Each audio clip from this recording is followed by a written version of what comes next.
जय हिंद दोस्तों। अहमद फराज का एक शेर है, इन बारिशों से दोस्ती अच्छी नहीं फराज, कच्चा तेरा मकान है कुछ तो ख्याल कर। जी हाँ दोस्तों, ये जो शेर है ये पाकिस्तानी पिल्लों के डायरी में पाया गया।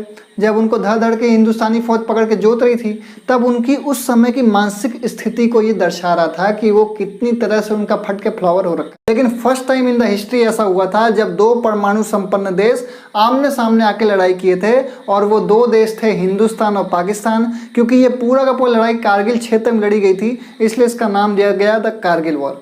हम शांति चाहते हैं, ये तो दुनिया ने देखा। अब दुनिया ये देखेगी कि हम शांति की रक्षा के लिए अपनी शक्ति का भी प्रदर्शन कर सकते हैं।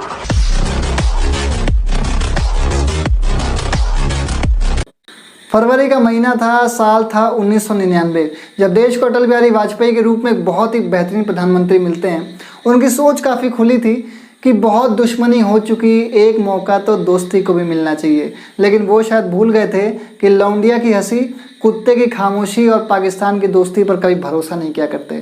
खैर, उन्होंने पुरानी दुश्मनी भुला के एक दोस्ती का हाथ बढ़ाया पाकिस्तान की तरफ, और उन्होंने लाहौर तक एक बस यात्रा की जिसमें कई सारे सेलिब्रिटीज़ को भी अपने साथ लेके गए थे पाकिस्तान में। और वहाँ पे नवाज़ शरीफ जो वहाँ के प्रधानमंत्री हैं पाकिस्तान के, उन्होंने काफ़ी गर्मजोशी से उनका स्वागत भी किया।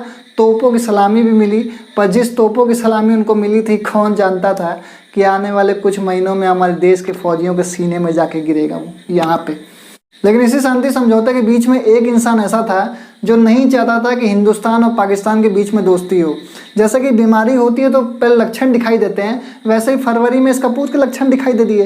ये भाई साहब अटल बिहारी वाजपेयी को सल्यूट करने से मना कर दिया। अरे मत कर सल्यूट भाई, तो सल्यूट ना करने से कौन सा जीडीपी डाउन हो जाएगा हमारा। वैसे भी ससुर का खुद का जो कैरियर है ऐसे हावड़ा ब्रिज की तरह ऐसे झूल रहा है। अपने ही देश में इसको फांसी की सजा हुई है। मतलब सोचिए, इसने अपना ही जो पीएम है, प्राइम मिनिस्टर, उसका तख्ता पलट करके अपने बन गया, बोला हम प्राइम मिनिस्टर बनेंगे। नवाज शरीफ का तख्ता पलट कर दिया अक्टूबर 1999 में।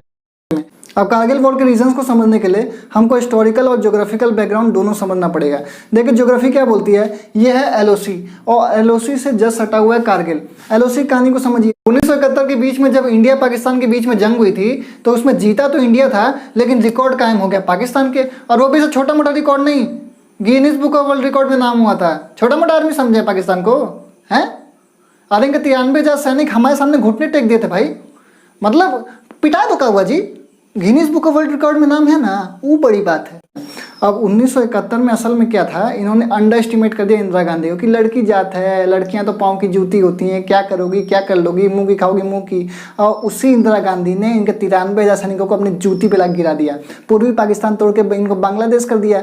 और जो इनका पाकिस्तान था उस समय भी हम लोग चाहते तो कैप्चर कर सकते थे पूरा का पूरा पाकिस्तान, लेकिन हम लोग मर्यादा पुरुषोत्तम राम की भूमि से हैं। पिछले 3000 साल में आज तक हमने किसी देश पर अटैक नहीं किया, तो अब कहाँ से करते। यहाँ पे 72 में ना, 1972 में शिमला एग्रीमेंट होता है। शिमला एग्रीमेंट के तौर पे ये कहा जाता है कि हम इस एलओसी को कभी भी वायलेट नहीं करेंगे। जो लाइन अब खिंच गई है, ये अब एक इंटरनेशनल बाउंड्री बन चुकी है हिंदुस्तान और पाकिस्तान के बीच में। तो अब मतलब अगर इसमें कोई भी इशू आते हैं तो हम लोग आपस में बात करके इसको सुलझा लेंगे, और उसके बाद जो है कोई भी थर्ड पार्टी का इन्वॉल्वमेंट इसमें नहीं होगा।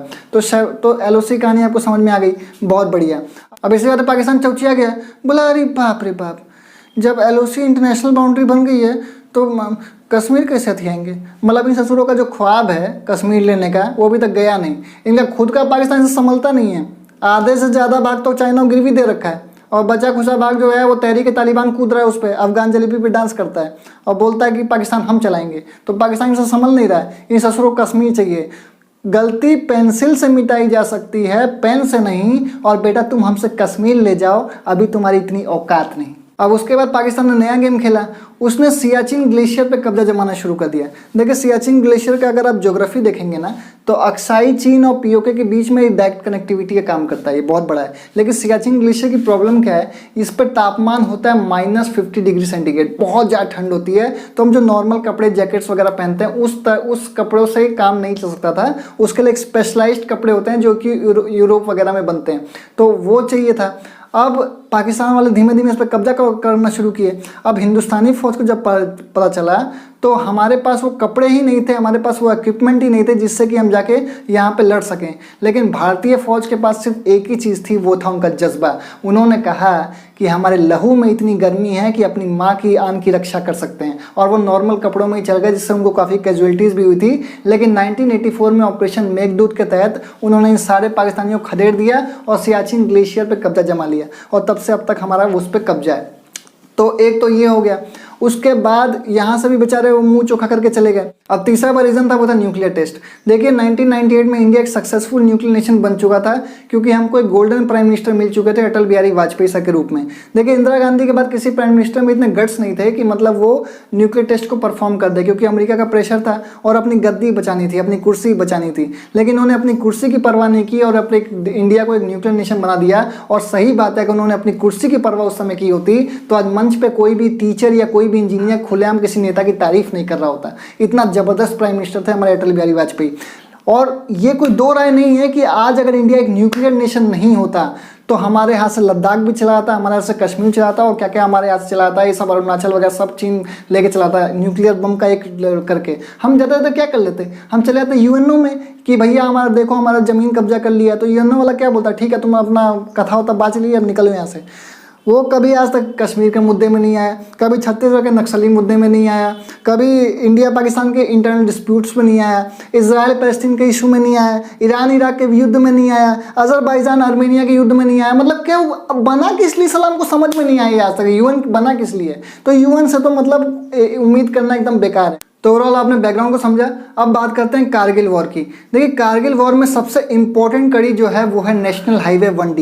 ये नेशनल हाईवे 1D है ना, ये श्रीनगर को लेह से जोड़ता है सीधा। मतलब अगर ये कनेक्टिविटी टूटती है तो इसका मतलब सीधा कनेक्टिविटी कश्मीर और लद्दाख के बीच में टूट जाएगी, और हमारा जो सियाचिन ग्लेशियर है ये बटालिक क्षेत्र में, इसकी कनेक्टिविटी भी हमारी टूट जाएगी। तो उससे क्या होगा, जो हमारी लॉजिस्टिक सप्लाईज वगैरह हैं वो सारी की सारी रुक जाएंगी। जो एमुनेशन है, गोला बारूद है, वो सब हम नहीं पहुंचा पाएंगे, खानों में सप्लाई नहीं कर पाएंगे। और सियाचिन ग्लेशियर पे तो हमको डेली खाना सप्लाई करना पड़ता है हमारे जवानों को, क्योंकि वहाँ पे -50 -60 डिग्री का तापमान है, वहाँ पे नॉर्मल चूल्हा भी नहीं जलता है। और दूसरा सबसे मेन पॉइंट क्या है कि जो नेशनल हाईवे 1D है ना, ये आपका पहाड़ों से घिरा हुआ है, काफ़ी छोटे छोटे बड़े बड़े पहाड़ों से ऐसे घिरा हुआ है। तो अगर कोई पहाड़ पे कैप्चर कर लेना तो पहाड़ पे से एकदम पिन पॉइंट करके सटीक निशाना मारेगा, ऊपर से गोली बारूद चलाएगा, तो ये कनेक्टिविटी बड़े आसानी से टूट सकती है। मास्टर प्लान को सेट करने के पीछे नाम बताया जाता है, वो है इस जनरल परवेज मुशर्रफ का। ये ससुरा बहुत चालाक था, लेकिन इसको कहाँ से इतना आइडिया आ गया, सपने में तो आया नहीं होगा, इसने कहीं ना कहीं से इंस्पायर हुआ होगा, कहीं ना कहीं से कॉपी पेस्ट किया होगा। तो इस बात को बहुत ही ध्यान से समझिएगा, ये आपको यूट्यूब पे कहीं जल्दी किसी चैनल पे आपको कंटेंट मिलेगा नहीं। देखिए 1979 से 89 के बीच में सोवियत अफगान वॉर चल रहा था, ठीक है, इस बात को ध्यान से समझिएगा। तो सोवियत अफगान वॉर में क्या था, अफगानिस्तानियों ने सोवियत जैसे सुपर पावर को एकदम धराशायी कर दिया, हरा दिया उनको बहुत बुरी तरह से। और उनके जो बड़े बड़े एयरक्राफ्ट्स थे जो कि आते थे मारने के लिए, तो इनको स्टिंगर मिसाइल से लोग मार देते थे। अब सबसे बड़ी बात ये थी कि अफगानिस्तान जैसा छोटा सा देश सोवियत संघ जैसे बड़ी सुपर पावर को हरा कैसे दिया। तो उसका रीज़न था ज्योग्राफी। वो सब पहाड़वा में क्या करते थे, छोटका छोटका ऐसा मौका बना लेते थे और उसी में सिस्टम टीप पे निशाना मारते थे। तो जब उनके एंटी एयरक्राफ्ट जो स्टिंगर मिसाइल वगैरह रखे थे वो लोग, तो जब सोवियत वाले जेट फाइटर प्लेन्स लेके आते थे मारने के लिए, तो उनका फाइटर प्लेन से मार मार गिरा नहीं स्टिंगर मिसाइल से, और फिर बाद में पहाड़ पर जाके छुप जाए। अब सोवियत वाले ढूंढे कहाँ गए कहाँ गए कहाँ गए, तो वो लोग एकदम परेशान हो गए थे। तो पूरी तरह से वो लोग हार गए थे। तो ये सोच के ना यो ससुर सोचा कि भाई साहब चलो पहाड़ पे हम लुक आ जाएंगे, ऐसे छोटा छोटा मौका बना लेंगे और टीप के निशाना मारेंगे, इंडिया अपने आप बैकफुट पे आ जाएगा। तो इस सारे धीमे धीमे सारे पहाड़ों पे उससे कैप्चर करना शुरू कर दिया पाकिस्तानियों ने। इंडिया और पाकिस्तान के बीच में दोस्ती चल रही है फरवरी 1999। पाकिस्तान में नवाज शरीफ और अटल बिहारी वाजपेयी आपस में गले मिल रहे हैं, और यहाँ पीछे से ये लोग प्लानिंग कर रहे हैं, पूरा का पूरा धीमे धीमे पहाड़ों पे कैप्चर कर रहे हैं। ये बात का खुलासा हुआ जब इंडिया के इंटेलिजेंस पर्सन ताशी नामग्याल 3 मई को उन्होंने देखा कि पहाड़ों पे कुछ एक्टिविटी चल रही है। अब पाकिस्तान की एक्टिविटी पता करना बहुत ही आसान है, जैसे टट्टी करके हाथ ना धोना, तो ये सब दूर से समझ में आता है कि हाँ ये सब ससुर पाकिस्तानी होंगे। तो ये फटाक से ताशी नामग्याल ने जाके इंडियन की जो फौज थी, भारत की फौज थी, उसको जाके इन्फॉर्म किया कि भाई देखो कुछ पाकिस्तान वाले वो कुछ कर रहे हैं पहाड़ों पर। अब आप कहेंगे कि ताशी नामग्याल कोई इंडिया इंटेलिजेंस का थोड़ी ना था, वो तो नॉर्मल एक चरवाहा था, उसकी आग पक्षी खो गई थी, दुनिया भर का कहानी बताएंगे आप। तो भाई ये नहीं था तो कौन था आप बताइए। ये IB थी, ये राव थी। अरे ये सब फर्जी के हैं सब, असली इंटेलिजेंस ये नहीं है, असली इंटेलिजेंस ये हैं।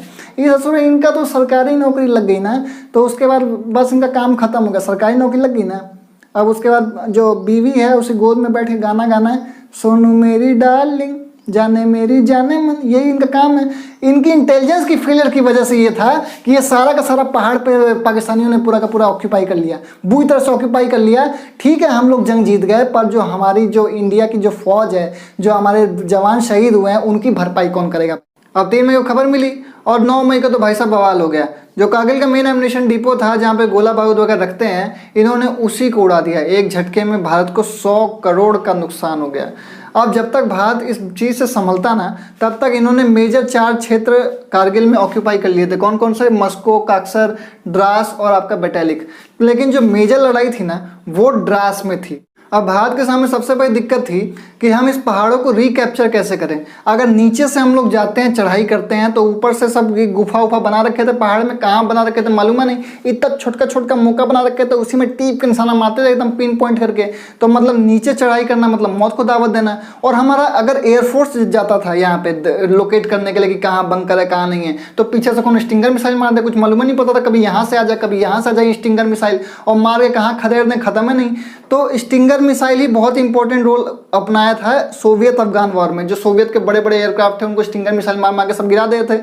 तो ये भी एक दिक्कत थी। तो यहाँ पे हमारा सबसे मेन जो टारगेट था वो ये था कि उनका जो लोकेशन है, उनका जो गुफा है, कहाँ बना रखे हैं, वो हमको पता करना था। तो उसके लिए हमने अमेरिका से मदद मांगी कि भाई आप अपना जीपीएस सिस्टम हमको दे दीजिए। आपको अगर जीपीएस सिस्टम से हमको मदद मिल जाएगी कि हमको ये लोकेट करने में आसानी होगी कि पहाड़ पे कौन कौन से बंकर बना के छुपे हुए हैं। लेकिन ससुरा अमेरिका ने उस चोटा कहीं का उसने मना कर दिया हम लोग को कि जीपीएस आपको नहीं देंगे। अरे भाई किसी दूसरे देश में हम मारने जाए थे, हम अपने देश को बचाने के लिए, अपने देश में देखने के लिए, एक्टिविटी के लिए मांगे थे, लेकिन उन्होंने एकदम देने से मना कर दिया, बोला हम आपको जीपीएस नहीं देंगे।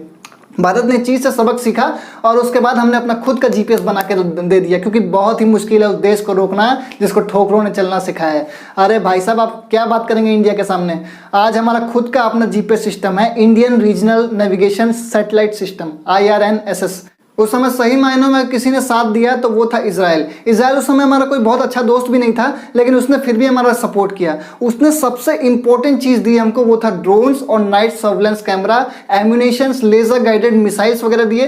तो इससे हमको काफ़ी फायदा मिला। अब हमारी जो एक्टिविटी थी, अगर हम दिन में करते तो वो लोग देख लेते कि अच्छा ये एयरक्राफ्ट आ रहा है, मार के गिरा दें, तो हम ये काम नाइट में कर सकते थे। तो इनका जो नाइट विजन कैमरा था ना, जो वो बहुत ही ज़बरदस्त था। वो क्या करता था, जो हमारा जो बॉडी का टेम्परेचर है ना, उसी से भाप लेता था कि भाई साहब क्या कि मतलब कहाँ पे एक्टिविटी चल रही है। तो अंधेरे में भी ना किसी को अगर लोकेट करना हो तो नाइट विजन कैमरा का बहुत इंपॉर्टेंट रोल होता है। उसके बाद छोटे छोटे ड्रोन्स वगैरह उड़ा उड़ा के देखना शुरू कर दिए कि पहाड़ों पे कहाँ कहाँ पर हैं। अब इजराइल की इक्विपमेंट्स हमको काफ़ी मदद मिली और हम लोग काफ़ी हद तक कामयाब भी हो गए दुश्मन के लोकेशन को ट्रेस आउट करने में। लेकिन अभी भी बहुत सारे पाकिस्तानियों से ना सब बिल से बाहर नहीं निकल रहे थे, तो मालूम नहीं पता कहाँ से लोकेशन है। तो जब उनको मौत का खौफ होगा तभी ना सब बाहर आके गोलीबारी शुरू करेंगे। तो उसी मौत खौफ को लाने के लिए शुरू किया गया ऑपरेशन विजय, जिसमें इंडियन आर्मी धीमे धीमे पहाड़ी पर से चढ़ना शुरू की और उस बंकर्स को धीमे धीमे कैप्चर करना शुरू की। तो उससे क्या होता है कि जब पाकिस्तानियों को लगता है कि हाँ अब तो हमको सब मारने आ रहे हैं, तो गुफा से बाहर निकल निकल के गोलीबारी शुरू कर दे, पिन पॉइंट निशाना मारना शुरू कर दें।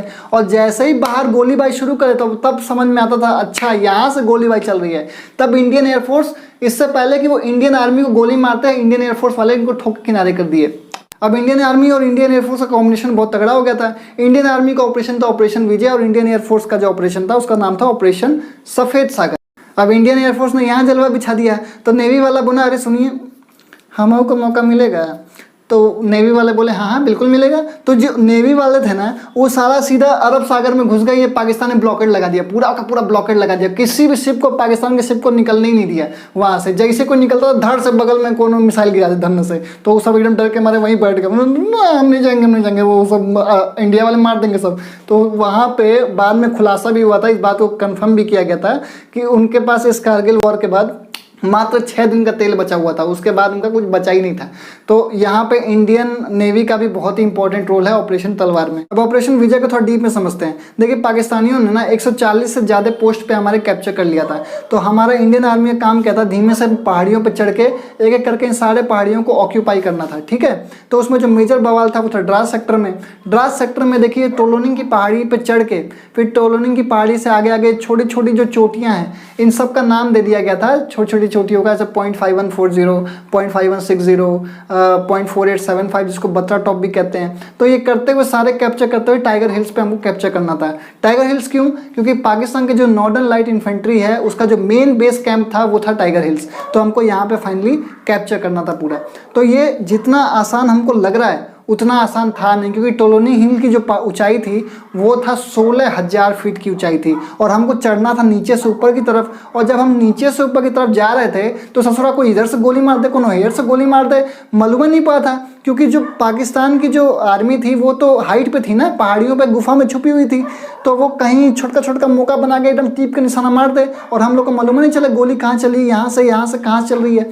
तो इस चीज़ से ना हमारे जो फौजी थे उनको काफ़ी ज़्यादा खतरा था, जान का खतरा था। पर हिंदुस्तानी फौजी डरने वाले काहे ससुरंत नहीं, मतलब कुत्तों की फौज से शेर मरा नहीं करते, और हिंदुस्तानी फौजी किसी के बाप से डरा नहीं करते। अब दूसरा बड़ा चैलेंज था वो था राशन। देखिए, ऊंची ऊंची पहाड़ियों पे चढ़ाई करनी थी तो राशन कैरी करके ले आ सकते थे, लेकिन काफ़ी लिमिटेड मात्रा में। तो ऐसे में बहुत ही बड़ी दुविधा थी, या तो 1 किलो बुलेट्स ले आ सकते थे या तो फिर 1 किलो राशन। तो फौजियों ने चुना बुलेट्स को। बताइए कहाँ? अरे जाहिर सी बात है, ऊपर पाकिस्तानी सब बनाना रहे थे डिनर, वहाँ जाके बस खाना ही ना था उनको जोतने के बाद। तो भाई उसमें तो कोई दिक्कत नहीं थी। तो यहाँ पे फौजियों ने अपने सारे बुलेट्स एमुनेशन लेना शुरू किए, और बहुत ही कम मतलब बिस्किट मात्र खा के 72 घंटे की चढ़ाई करने के बाद उन्होंने धीमे धीमे टोलोलिंग पहाड़ियों पर कब्जा करना शुरू किया।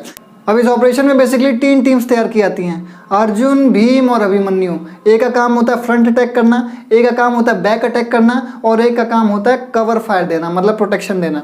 तो बेसिकली जो बैक अटैक को जो लीड कर रहे थे ना, उनका नाम था मेजर विवेक गुप्ता, जो कि इस मुठभेड़ में मारे जाते हैं। उनको 2nd हाईएस्ट गैलेंट्री अवार्ड से सम्मानित किया जाता है, महावीर चक्र से। अब इनका अगला मिशन होता है 0.5140 पे कैप्चर करना। ये 0.5140 ना को लीड कर रहे होते हैं लेफ्टिनेंट कर्नल योगेश कुमार जोशी। ये बेसिकली 2 तरह की टीम्स बनाते हैं। इसमें एक टीम जो लीड कर रहे होते हैं वो होता है लेफ्टिनेंट संजीव सिंह जामवाल, और दूसरा लीड कर रहे होते हैं लेफ्टिनेंट विक्रम बत्रा। कैप्टन विक्रम बत्रा नहीं, लेफ्टिनेंट विक्रम बत्रा लीड कर रहे होते हैं।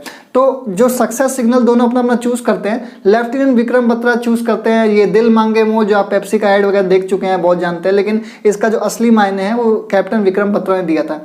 तो लेफ्टिनेंट विक्रम बत्रा उस समय देते हैं। और जो संजीव सिंह जामवाल का जो सक्सेस सिग्नल होता है वो होता है ओ या, ठीक है। तो बेसिकली बिना कैजुअलिटीज़ के ये बहुत ही बढ़िया से कोऑर्डिनेट करते हैं आपस में, और ये इस 0.5140 पे कैप्चर कर लेते हैं, एक भी कैजुअलिटीज़ नहीं होती हैं। तो ये इतना बढ़िया होता है कि वो लेफ्टिनेंट से प्रमोट होकर फिर कैप्टन रैंक पे आते हैं विक्रम बत्रा। 8 जुलाई 1999 को 0.4875 पे सक्सेसफुली कैप्चर कर लिया जाता है, और कैप्टन विक्रम बत्रा की याद में इसका नाम दिया जाता है बत्रा टॉप। मतलब 0.4875 का दूसरा जो नाम है वो है बत्रा टॉप, मतलब उनके सम्मान में। और इनको परमवीर चक्र से भी सम्मानित किया जाता है कैप्टन विक्रम बत्रा को। अब फाइनल जो मिशन था वो था टाइगर हिल कैप्चर करना। टाइगर हिल कैप्चर करना सबसे मुश्किल था, क्योंकि एक बार उनको इस पहाड़ से उतरना पड़ रहा था, फिर एक बार पहाड़ पे चढ़ाई करनी पड़ती, और उधर से हैवी फायरिंग चल रही थी। भाई सब जबरदस्त एकदम फायरिंग मार रहे थे। यहाँ पे बहुत ज़्यादा कैजुअलिटीज़ हुई, बहुत सारे हमारे जवान मारे गए, पर रुकने का नाम कोई ले नहीं रहा था यहाँ पे ससुर के नाती। मतलब इतने ढीठ लोग थे ये लोग, जाए जाए थे। आपको मतलब जब कोरोना हुआ था तो बड़े से बड़े लोग अपने घर में छुप गए थे, क्योंकि सबको अपनी जान प्यारी है। पर जो अपनी माँ की आन के लिए अपनी जान की परवाह ना करे वो होता है हिंदुस्तानी फौजी, और वहीं ये हिंदुस्तानी फौजी थे, ये आगे बढ़ते गए। अब यहाँ पे कैजुअलिटीज बहुत ज़्यादा हो गई तो भारत ने तिकड़म भिड़ाई। भारत ने चारों तरफ से घेर लिया, मतलब एक बार सामने से भी वहाँ पे उलझा के रखे हुए हैं। अब पाकिस्तानियों को लगा ना कि रास्ता तो आने का यही है, भारत की औकाती कितनी है, मतलब यही इसी रास्ते आएंगे तो कोई दिक्कत ही नहीं है। अपने सारे हैवी आर्टिलरीज, फायर गन सब कुछ उन्होंने यहाँ पे निशाना मार के रखा था। यहाँ पे वो अंधाधुंध फायरिंग करते आते हमारे जवान की मौत होती आई थी। लेकिन पीछे का जो एरिया था ना वो एकदम प्लेन था, ऐसे एकदम सपाट। तो वो सोचे कि भाई पीछे से कहाँ से चढ़ने का तो रास्ता ही नहीं है, कैसे आएंगे। लेकिन यही उन्होंने गलती कर दी, भारत ने चारों तरफ से घेर लिया था। वो लोग पीछे माउंटेनियरिंग इक्विपमेंट का यूज़ करके रस्सी पकड़ पकड़ के चढ़ते गए, जिसमें ग्रेनेडियर योगेंद्र सिंह यादव बहुत ही अहम भूमिका में थे। 3 गोलियां लगी थी, 3 गोलियां। उसके बावजूद चढ़ाई कंटिन्यू करते गए और बाद में उन्होंने पूरे बंकर को ध्वस्त कर दिया एकदम लास्ट तक आते आते। देखिए जो टाइगर हिल है ना, उससे मात्र 50 मीटर दूरी पे थे जब इनके पास एम्युनिशंस वगैरह कम हो गए थे, तो इन्होंने एकदम फायरिंग बंद कर दी, एकदम फायरिंग बंद कर दी। अब पाकिस्तानियों को लग रहा है ससुर सब मर गए हैं, ख़त्म हो गए हैं, तो सब बाहर निकल के आए, देखने लगे कि क्या है क्या नहीं है। तब तक भाई साहब इन्होंने एकदम अंधाधुंध फायरिंग शुरू की और 1-2 को छोड़ के सबको मार गिराया। इतना ज़बरदस्त प्लानिंग किया और उसके बाद उनको फिर 3 गोलियाँ भी लगी योगेंद्र सिंह यादव को। उसके बावजूद वो किसी तरह से जीवित रहे और ये पहले यंगेस्ट ग्रेनेडियर हैं, यंगेस्ट हैं जो कि परमवीर चक्र से सम्मानित हुए और जिंदा सम्मानित हुए, मतलब उनको रेस्क्यू कर लिया गया। तो ये बहुत ही बड़ी बात है। फाइनली टाइगर हिल पे कब्जा कर लिया गया। तो ये सिर्फ और सिर्फ इस इंडियन आर्मी की वजह से पॉसिबल नहीं हो पाया, इसमें इंडियन एयरफोर्स का भी बहुत बड़ा योगदान है। अब इंडियन एयरफोर्स ने ऑपरेशन सफ़ेद सागर के तहत MI-35, MI-27, MI-21 सब का सब घुसेड़ दिया और पाकिस्तानियों को जमकर बलात्कार किया। अब पाकिस्तानियों की औकातें कितनी थी, अमेरिका से कोई स्टिंगर मिसाइल मिला था, वही उठा के मार रहे थे। तो हम लोग भी तो चालाक थे ना भाई साहब, हम लोग गरम फ्लेयर्स नीचे गिरा रहे थे। अब भैया वो तो सूंघता है, गर्मी सूंघ के मारता है, तो हमारे इंजन से ज़्यादा गर्मी फ्लेयर्स में थी। वो फ्लेयर्स के पीछे पहुँच जाए, वो फ्लेयर्स को अपना बॉयफ्रेंड बना लिया, तो वो भी कोई काम का नहीं रहा भैया। जब भी कोई प्यार में पड़ता है ना तो वो एकदम निकम्मा होता है, तो स्टिंगर मिसाइल भी निकम्मा हो गया। तो भाई साहब अब क्या करें, अब उनकी कोई औकात ही नहीं थी, उनके बंकर से बंकर ध्वस्त हुए थे और पाकिस्तान इनको अपना आर्मी मानने को तैयार नहीं था कि भाई साहब ये पाकिस्तानी आर्मी है। वो बोल रहे थे ये सब कोई टेररिस्ट ऑर्गेनाइजेशन है। तो भाई साहब वहाँ पाकिस्तान का भी सपोर्ट नहीं मिल रहा था और हमारी सबसे बढ़िया क्वालिटी यही थी कि हम अपने एरिया में आए थे। LOC के उस तरफ अगर हम मारे होते तो पाकिस्तान की एयरफोर्स भी आती और फिर बाद में एयरफोर्स में फाइट हुआ थी तो इनको एडवांटेज मिल जाता। तो ये उस समय का बढ़िया स्ट्रेटेजी था कि हम लोग अपने तरफ LOC के इस साइड ही हम लोग वार कर रहे थे, LOC के उस साइड नहीं गए। अपनी तरफ सफाई करना जरूरी है ना जी, उधर का तो बाद में देख लेंगे, तो कब वो सफाई कर देगा, तो तहरीक तालिबान सफाई कर देगा आज नहीं तो कल। अब इसमें भी एक चैलेंज था। इसमें सबसे बड़ा चैलेंज ये था कि भाई साहब जो हमारे MI-35 जैसे फाइटर जेट्स थे वो 10,000 तक की फीट तक की ऊंचाई कर सकते थे और इनके जो बंकर थे 16,000 हज़ार की फीट पे थे। तो अब क्या करें भाई साहब, तो हमने क्या किया, हमारा जो नॉर्मल MI-17 हेलीकॉप्टर होता है ना जो कि पैसेंजर कैरी करता है, हमने उसमें बम वगैरह फिट कर दिए, उसमें मिसाइल्स वगैरह फिट कर दिए और उसका कन्वर्जन कर दिया MI-17 हेलीकॉप्टर्स का। और उस MI-17 हेलीकॉप्टर को हम लोग उड़ा के, हालांकि उसकी स्पीड बहुत तेज़ नहीं थी, बहुत धीमे स्पीड से चलता था, लेकिन फिर भी हमने उसको कन्वर्जन करके मार के ठोक के मतलब एकदम पूरा बंकर तबाह कर दिया। और उसके बाद जब मिराज 2000 आया ना तो भाई साहब एकदम प्रलय आ गई। मिराज 2000 ने तो एकदम बुरी तरह से बलात्कार कर दिया, लेजर गाइडेड पिन पॉइंट करके ठोक के मारे एकदम। तो मिराज 2000 का भी बहुत ही बड़ा रोल है। वो तो आया घुसा बड़ा सा पक्षी की तरह और पूरा बंका सोंका सब तबाह वबाह करके रख दिया। बस उनको ये देखना था कि भाई मार कहाँ से रहा है, आर्टिलरी कहाँ से फायर कर रहा है, बाकी इधर से वो लोग देख रहे थे। तो इतना खतरनाक इंडियन एयरफोर्स का था। तो इंडियन एयरफोर्स और इंडियन आर्मी और हमारी नेवी, इन तीनों ने मिल के ना ऐसा जोता कि फिर इतिहास में उनके पास दोबारा कभी सोचने से पहले 10 बार सोचेंगे कि हमारे इलाके में वार करने से पहले। अब कैप्टन विक्रम बत्रा का दिल मांगे मोर इतना ज़्यादा वायरल था कि इंडियन आर्मी तो आर्मी, इंडियन एयरफोर्स भी काफ़ी चाजब था। अब उसी में एक यंग पायलट था, वो एक बड़का कैंप देखा, फटाक से उसने मिसाइल लॉक कर दिया। अब वो ठोकने ही वाला था तब तक वो पीछे से ना जो उनके सीनियर थे AK सिंह, वो बोले अरे कहाँ ठोक रहे हो जी? कह रहे अरे गुरुजी को बड़का कैंप मिला है, ठोक दें। तो कह रहे नहीं मत ठोको क्योंकि वो LOC के उस साइड है और LOC के उस साइड हमको नहीं क्रॉस करना है, वहाँ पे अटैक नहीं करना है।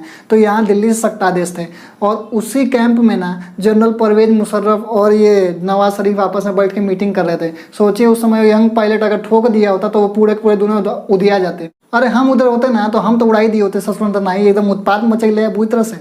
और युद्ध में सबसे मेजर भूमिका निभाई थी वो थी ये बोफोर्स गन। बोफोर्स गन का जो रेंज है वो 40 किलोमीटर की रेंज पे है और एक बार इसको निशाना मालूम पड़ गया कि बंकर्स मालूम पड़ गया कि बंकर कहाँ पर है, तो ये अपने मैप्स की मदद से देख के, एक तरह से समझ लीजिए गूगल मैप उस समय नहीं था लेकिन एक मैप की दिशा से एकदम पिन पॉइंट टिक के निशाना मारता है। तो ये बोफोर्स गन का भी बहुत इंपॉर्टेंट योगदान था। साथ ही साथ हमारी एक जर्नलिस्ट थी बरखा दत्त, उसने उसकी पूरी लाइव वीडियो रिकॉर्डिंग की थी, लाइव उसका मतलब प्रसारण किया था और उनके ऊपर एलिगेशन लोकेशन भी लगता है कि उनकी वजह से मतलब पाकिस्तान को हमारी लोकेशन का पता चल गया था कि हम लोग कहाँ से बोफोर्स गन शूट कर रहे हैं, कहाँ से फायरिंग कर रहे हैं। तो विश्व में भारत मात्र एक ऐसा देश है जहाँ पे ज़मीन के टुकड़े को माँ का दर्जा दिया जाता है, और उसी माँ की आन की रक्षा के लिए हमारे फौजी हंसते हंसते अपने प्राणों को न्यौछावर कर देते हैं। लेकिन यही हमारे फौजियों के साथ इन पाकिस्तानियों ने कितना बुरा हरकत किया। हमारे सौरभ कालिया जब पेट्रोलिंग के लिए स्टार्टिंग में गए थे तब वहाँ पे उनको किडनैप कर लिया गया, उनको काफ़ी ब्रूटली टॉर्चर किया गया, उनके गुप्त अंग काट दिए गए, उनके कान में रॉड घुसेड़ दिया गया और इतनी बुरी तरह से उनकी हत्या कर दी गई। अब हम चाहते तो हम उनके 500 सैनिकों के साथ ऐसा कर सकते थे, पर हम लोग मर्यादा पुरुषोत्तम राम की भूमि से हैं। हमने सिर्फ और सिर्फ प्यार की भाषा सीखी है। हम कभी भी दूसरे देश पे अटैक नहीं किए, हमने कभी भी इस तरह का हरकत नहीं की, यहाँ तक कि उनके फौजियों में भी हमको अपने ही अंश दिखे। अरे ये ससुर तो अपने फौजियों को वापस लेने, उनकी लाश लेने से मना कर दिए थे, बोला था ये हमारे फौजी नहीं है, ये कोई जिहादी हैं। बाद में इन्होंने खुद एक्सेप्ट किया, वो मैं अभी आपको बताऊंगा। नवाज शरीफ ने खुद ही एक्सेप्ट किया। वाजपेयी साहब ने इस बात का गिला किया कि जनाब देखें, एक तरफ तो लाहौर डिक्लेरेशन हो रहा है और दूसरी तरफ जो है वो कारगिल का वो मिस एडवेंचर करके मेरी पीठ पर छुरा घोंपा गया। मैंने कहा और मैंने कहा बिल्कुल वाजपेयी साहब ठीक कहते हैं, उनकी पीठ में छुरा वाकईतन घोंपा गया। अगर मैं उनकी जगह होता मैं भी यही बात करता कि ये बिल्कुल यानी कि एक जो है वो पीठ में छुरा घोंपने वाली बात है। लेकिन मैं अब ये गिला किससे करूं पाकिस्तान के अंदर। जब इन्होंने अपने ही फौजियों की लाशें लेने से इनकार कर दिया तब हमने उनको बहुत ही सम्मान के साथ श्रद्धांजलि दी। उनको अगर मुस्लिम थे तो उनको मक्के की तरफ सर रख के उनको दफनाया और उनका नमाज जनाजा पढ़ा, क्योंकि एक सैनिक दूसरे सैनिक को ये इज्जत देना चाहिए। यही अंतर है एक इंसान में और एक जानवर में, और ये फ़र्क हमेशा बना रहना चाहिए। दोस्तों, जब मैं पैदा हुआ तो पंडित जी ने देखते ही बोला कि ये लड़का बहुत ही भाग्यशाली है। मैं शुरू से सोचता था ना ही मेरे पास बैंक बैलेंस है, ना ही मेरा पैसा है, ना कोई प्रॉपर्टी, ना ही मुझे विरासत में कोई सल्तनत मिली है, तो मैं भाग्यशाली कैसे हुआ। लेकिन जिस आदमी का नाम देश के राष्ट्रगान में आता हो और जिस आदमी का जन्म कारगिल दिवस के दिन आता हो और जो इस भारत का निवासी हो, इससे बड़ा सौभाग्य मेरे लिए कुछ हो नहीं सकता। अपना इंट्रोडक्शन में चंद शब्दों में देना चाहूँगा। ना मैं हिंदू, ना मैं मुस्लिम, ना मैं यूपी, ना बिहार का, मेरे अंदर झाँक ले बबुआ, ये दिल है हिंदुस्तान का। नमस्कार, वंदे मातरम।